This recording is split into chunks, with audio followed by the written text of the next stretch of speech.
Professor Babikar Dushen,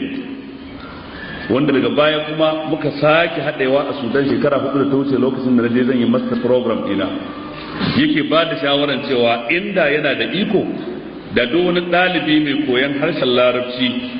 a mataki na university da ya kamata a sa shi ya haddace wannan hadisin yadda ake haddace Fatiha, ba wai dan ababen da matan suka tattauna a cikin hadisin na halayen mazajensu ba,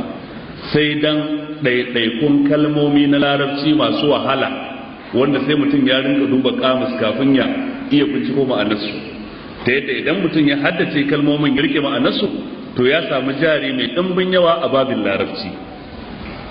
ta ce zauji lahamu jamalin gas, mijina injita mijina lahmu jamalin gas, naman